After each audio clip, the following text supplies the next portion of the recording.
আসসালামু আলাইকুম। আশা করি সবাই খুব ভালো আছেন। তো গত মার্চ মাসে আমি যখন ১ম এ আপনাদের জন্য একটা নতুন ভিডিও বানিয়েছিলাম যে মার্চ মাসে কি ফোন লঞ্চ হতে পারে। তো মোটামুটি যতগুলো আমি ধারণা করেছিলাম সবগুলো ফোনই কিন্তু লঞ্চ হয়েছে এবং হ্যাঁ, মার্চ মাসে কিন্তু ভাই স্মার্টফোন বাজারে পুরো আগুন ছিল।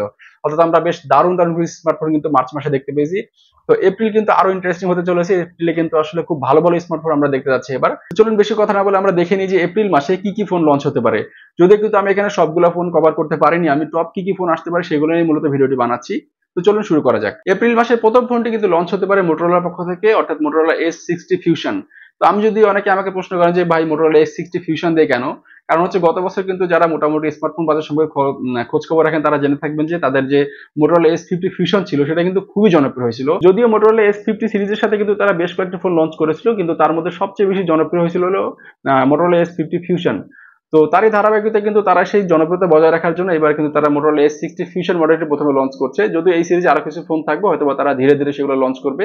তো চলুন এই মোটরোলা S60 ফিউশন ফোনটিতে কি স্পেক্স থাকতে পারে সেটা জেনে নেওয়া যাক। ডিসপ্লে হিসেবে কিন্তু আমরা মোটরোলা S60 ফিউশন ফোনটিতে 6.67 inch just full HD plus OLED display আছে, সেটি দেখতে পারে এবং এখানে কিন্তু 120 হার্জ রিফ্রেশ রেট থাকছে। প্রসেসর হিসেবে কিন্তু এখানে MediaTek Dimensity 7400 যে প্রসেসর আছে সেটি ইউজ করা হতে পারে। মেইন ক্যামেরা হিসেবে কিন্তু এখানে 50 মেগাপিক্সেলের একটি ক্যামেরা থাকতে পারে, সাথে কিন্তু আমরা 13 মেগাপিক্সেলের একটা আলট্রা ওয়াইড শুটারও দেখতে পারি এবং ব্যাটারি হিসেবে কিন্তু এই ফোনটিতে 5500 mAh ব্যাটারি থাকতে পারে এবং চার্জার হিসেবে এই বক্সের সাথে হয়তো আমরা 68 ওয়াটের একটা চার্জার পাবো। এপ্রিল মাসে কিন্তু আমরা ভিভোর পক্ষ থেকে মোটামুটি তিনটি ফোন দেখতে পারি। একটা হচ্ছে ভিভো V50e, আরেকটা হচ্ছে ভিভো X200 Pro মিনি যে মডেল আসতে যাচ্ছে সেটি, আরেকটা হচ্ছে ভিভো X200 আলট্রা। তো চলুন প্রথমে জেনে নেওয়া যাক ভিভো V50e মডেলটিতে কি স্পেক্স থাকতে পারে। ডিসপ্লে হিসেবে কিন্তু এই ফোনটিতে 6.67 inch full HD plus AMOLED display থাকতে পারে, সাথে তো 120 হার্জ রিফ্রেশ রেট থাকছেই এবং এই ফোনটিতে কিন্তু আমরা প্রসেসর হিসেবে MediaTek Dimensity 7300 যে প্রসেসর আছে সেটা দেখতে পারি। ক্যামেরা হিসেবে কিন্তু ব্যাক সাইড এখানে দুটি ক্যামেরা ইউজ হতে পারে। একটা হচ্ছে 50 মেগাপিক্সেলের মেইন ক্যামেরা, সাথে হয়তো আমরা 8 মেগাপিক্সেলের একটি আলট্রা ওয়াইড শুটার দেখতে পারি এবং এই ফোনটিতে কিন্তু ব্যাটারিতে বেশ বড়সড় আপডেট আসতে পারে। আমরা ধারণা করছি যে মোটামুটি 6600 mAh একটা ব্যাটারি এখানে থাকবে, সাথে কিন্তু এই ফোনটির সাথে 44 ওয়াটের একটা চার্জার থাকবে। এবার জেনে নেওয়া যাক ভিভো X200 Pro মিনি ফোনটিতে কি স্পেক্স থাকতে পারে। যদিও এই ফোনটিতে কিন্তু আমরা ধারণা করছি যে এপ্রিলের মাঝামাঝি হয়তো লঞ্চ হবে। ডিসপ্লে হিসেবে কিন্তু আমরা এই ফোনটিতে 6.31 ইঞ্চের full HD plus AMOLED display দেখতে পারি, যেটা কিন্তু মোটামুটি 1.5 রেজুলেশন হবে এবং সাথে 120 হার্জ রিফ্রেশ রেট থাকছেই। প্রসেসর হিসেবে কিন্তু এই ফোনটিতে MediaTek Dimensity 9400 যে প্রসেসর আছে সেটি ইউজ করা হতে পারে এবং এখানে কিন্তু আমরা পিছনে হচ্ছে তিনটি ক্যামেরা দেখতে পারি।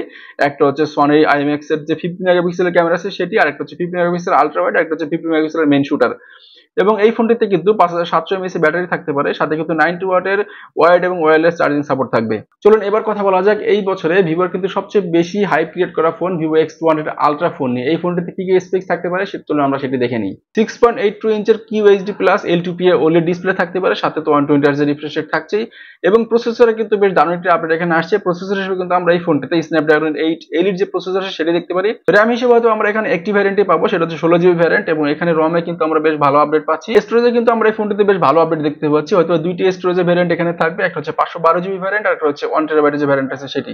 ক্যামেরা নিয়ে কিন্তু বেশ হাইপ ক্রিয়েট করা হয়েছে এই ফোনটি নিয়ে, কারণ হচ্ছে এই ফোনটিতে আমরা কোয়াড ক্যামেরা ডিজাইন দেখতে পাবো। 50 মেগাপিক্সেলের তিনটি ক্যামেরা এখানে থাকবে, তার মধ্যে একটা কিন্তু আলট্রা ওয়াইড এবং একটা হচ্ছে টেলিফোটো লেন্স এবং এখানে মেইন ক্যামেরা হিসেবে কিন্তু আমরা 200 মেগাপিক্সেলের পেরিস্কোপ ক্যামেরা দেখতে পারি।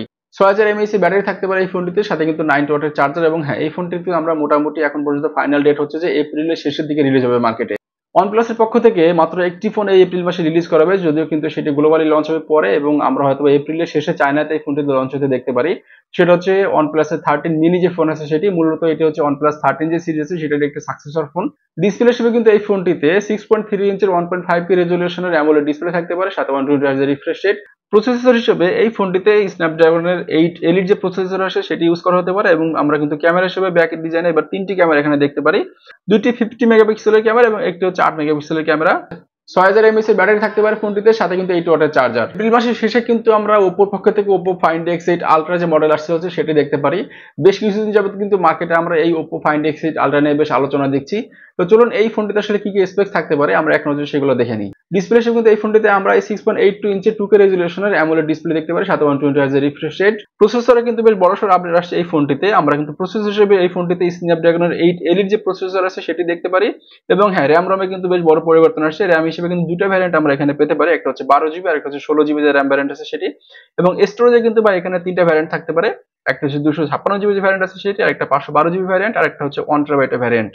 মেইন ক্যামেরা হিসেবে কিন্তু আমরা এখানে 50 মেগাপিক্সেলের 4টি ক্যামেরা দিয়ে কোয়াড ক্যামেরা ডিজাইন দেখতে পারি। Oppo এর Find X8 আলট্রা মডেলটিতে কিন্তু আমরা ব্যাটারি হিসেবে 5500 mAh এর একটি ব্যাটারি দেখতে পারি, সাথে কিন্তু এখানে 100 ওয়াটের চার্জার থাকতে পারে। এপ্রিল মাসের মাঝামাঝি কিন্তু সবচেয়ে বড় ধামাকা থাকতে পারে স্যামসাং এর পক্ষ থেকে। আমি কথা বলছি স্যামসাং S25 এজ মডেলটি নিয়ে। যদি এই ফোনের কিন্তু ফুল স্পেসিফিকেশনস এখন পর্যন্ত রিলিজ করা হয়নি যে কি কি থাকতে পারে, তবে রিসেন্ট রিউমার এবং লিক অনুযায়ী আমি যে আপডেটগুলো জোগাড় করছি দেখে নেওয়া যাক কি কি থাকতে পারে এই ফোনটিতে। ডিসপ্লে হিসেবে কিন্তু আমরা এই ফোনটিতে 6.67 ইঞ্চের QHD+ AMOLED ডিসপ্লে দেখতে পারি, সাথে 120 Hz রিফ্রেশ রেট থাকছে। মেইন ক্যামেরা হিসেবে কিন্তু এই ফোনটিতে 200 মেগাপিক্সেলের একটি ক্যামেরা ইউজ করা হতে পারে, সাথে কিন্তু 12 মেগাপিক্সেলের একটা আলট্রা ওয়াইড শুটারও থাকতে পারে। ব্যাটারি সেকশনে এসে কিন্তু স্যামসাং বেশ বড় একটা ধাক্কা খেতে পারে এই মডেলটিতে। এখানে কিন্তু ধারণা করছে যে 4000 mAh এর একটি ব্যাটারি ইউজ করা হবে। আর চার্জার নিয়ে আসলে বলা তেমন কিছু নাই, কারণ রিসেন্ট টাইমে তো আমরা আসলে স্যামসাং এর ফোনগুলোর সাথে কোনো চার্জার পাচ্ছি না। তো এই ছিল এপ্রিল মাসে কি কি ফোন লঞ্চ হতে পারে সেটি নিয়ে আমার আজকে ভিডিও। যদি এপ্রিল মাস শুরু হলে এবং শেষ হলে দেখা যাবে আসলে পুরো মাসের ভিতরে কি কি ফোন লঞ্চ হয়। আমি যে ফোনগুলো আসলে বলছি এর বাইরে কিন্তু অনেকগুলো ফোনই লঞ্চ হবে। আমি কিছু লো বাজেটের ফোনের কথা এখানে বলি না। আমি চেষ্টা করেছি মোটামুটি যে ফোনগুলো নিয়ে আসলে মার্কেটে আলোচনা হয়েছে সেই ফোনগুলো এখানে কভার করার। তো এখানে শেষ করছি আমি আমার আজকে ভিডিও। দেখা হচ্ছে খুব দ্রুত নতুন কোনো ভিডিওতে নতুন কোনো টপিক নিয়ে। Till then keep watching.